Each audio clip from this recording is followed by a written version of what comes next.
백조감의 굴바위와 남이 장군 이야기. 남자가 스물의 나라를 평정하지 못하면 후세에 어느 누가 남자로 칭할 것이오. 라는 글로 유명한 남이 장군에 관련된 전설이 과거 충청북도 음성군 감곡면에 전해져 오고 있다. 그리고 이 전설과 함께 백족산에 얽힌 재미있는 전설도 같이 전해져 오고 있는데, 이곳에는 조선 왕조 때 김자점이 쌓았다는 자전보가 있었고, 이 자전보가 있던 자리 옆에 위치한 산이 바로 백족산이다. 이 백족산 꼭대기에는 김자점의 아버지의 묘가 있는데, 너무 오래된 묘라 그런지 모르겠지만 얼마 전까지만 해도 평평해서 몇 자리의 흔적만 간신히 남아 있었다. 그런데 신기한 건 아무리 바람이 심한 날일지라도 그곳만은 바람기가 조금도 없이 아주 아늑했다고 한다. 이 묘 아래에는 큰 구멍이 뚫려 있는 굴바위라고 하는 큰 바위가 있다. 그리고 이 바위 건너편은 지금 빈터뿐이지만 예전에는 거기에는 큰 절이 있어서 수백 명의 스님들로 매우 번잡했었다고 한다. 그곳에는 다음과 같은 이야기가 전해져 내려오고 있다.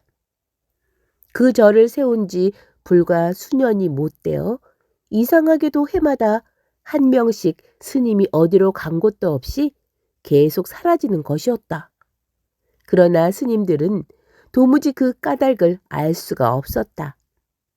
그들 중에도 불심이 두터운 몇 사람은 이곳은 다른 이유가 있어서 그런 게 아니라 믿음이 지극한 불자가 인간 세상을 떠나 극락으로 왕생한 것이기 때문에 그런 것이라오. 하며 태연히 말하는 것이었다. 그러나 아직 신앙이 얕은 스님들은 모두 괴상한 소리라고 생각해 겁을 집어먹었을 뿐 도무지 믿으려 하지 않았다. 그래서 한 사람 두 사람 떠나기 시작하더니 종국에는 불심이 깊은 스님들만 몇 명 남아서 절을 지키게 되었다.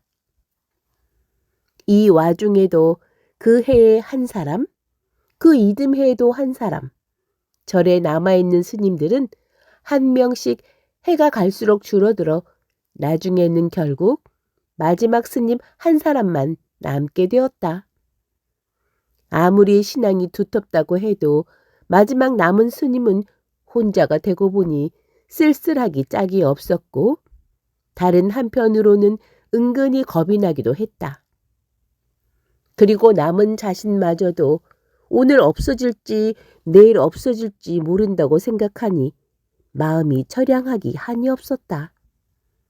그러던 어느 날 이 스님은 자신마저도 언제 사라질지 알 수 없으니 전에 마음 맞았던 친구를 찾아가 마지막 이별을 고하고 오리라 생각하고 절을 나섰다. 그리고는 장호원 근처 지금의 노탐리라고 하는 동리로 내려갔다. 그곳에는 옛날부터 정답게 지내던 친구가 한 명 살고 있었다. 어서 오게. 이거 참 오랜만일세. 친구는 스님을 반가이 맞이하였다. 그런데 여보게, 자네도 알다시피 올해는 내 차례가 아닌가. 스님은 쓸쓸히 웃으며 이렇게 말했다. 자네 차례라니? 올해에는 내가 극락으로 갈 차례란 말일세. 그래서 가기 전에 자네와 영영 이별을 하고 갈 요량으로 들렀네. 절의 스님들이 해마다 없어지는 것은 근방에서 다들 잘 알고 있는 터라 스님이 이렇게 말하자 친구는 그 뜻을 알아듣고 참 그렇던가. 이렇게 대답을 하였으나 그 뒷말을 뭐라고 해야 할지 알 수 없었다. 위로를 해줘야 할지 아니면 격려를 해줘야 할지 마땅한 말이 떠오르지 않아 머뭇거렸다. 물론 독신의 스님들은 죽어서 극락세계로 가는 것이라고 철석같이 믿고 있기 때문에 그 절을 떠나지 않고 지키고 있는 것이었지만 사실 다른 사람들은 그리 생각하지 않았다. 근방 사람들은 절에서 일어나는 일이 단지 변개로만 생각하고 있을 따름이었다.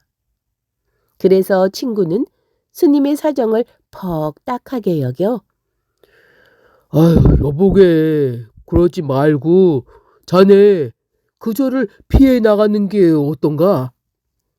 라며 절을 떠날 것을 권했다. 절을 나가라니 그게 무슨 말인가? 하고 스님은 펄쩍 뛰었다. 내 생각에는 자네가 그 절을 피해 나가는 게 이 상책일 것 같아. 이 사람아, 부처님이 우리를 데려가시는 것인데 그것을 거절하고 피해 나가라니 무슨 말인가?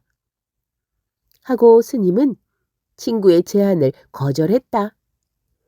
글쎄, 자네 생각은 그럴지 모르지만 나는 그렇게 생각되지 않아.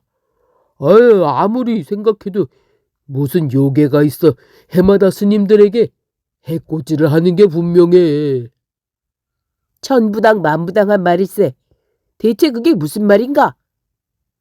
하고 스님은 결국 화를 내며 펄쩍 뛰었다. 그래, 피해 나가지 않고 거기 있겠단 말인가?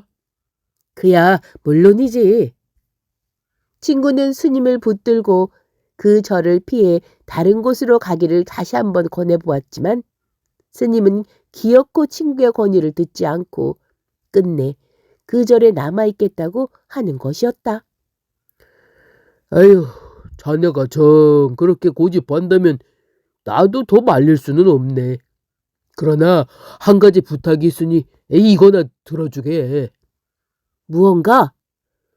다른 게 아니라 그 전에 내가 옷을 한 벌 장만해 둔 것이 있는데 마지막 정으로 자네한테 주는 것이니 절에 가거든 밤이나 낮이나 늘 그 옷을 입고 있어 주게.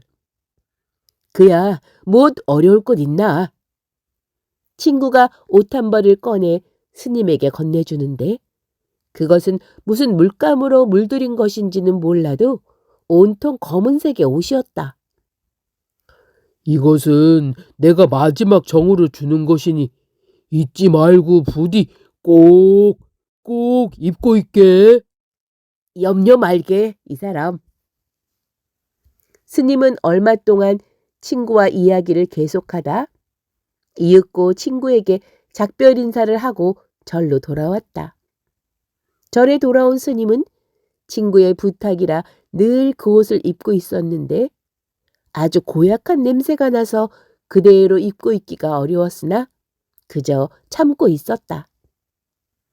스님이 다녀간 뒤 10여일이 지난 후 친구는 스님의 일이 궁금해 절에 올라갔으나 아무런 인기척을 느낄 수가 없었다. 어디 탁발이라도 나갔나? 아니면 그동안 무슨 일이라도 생겼나? 불안한 마음에 안으로 들어가 이리저리 살펴보았지만 도무지 어디에 있는지 스님을 찾을 수가 없었다. 친구가 한참을 기다려도 스님은 돌아오지 않았다.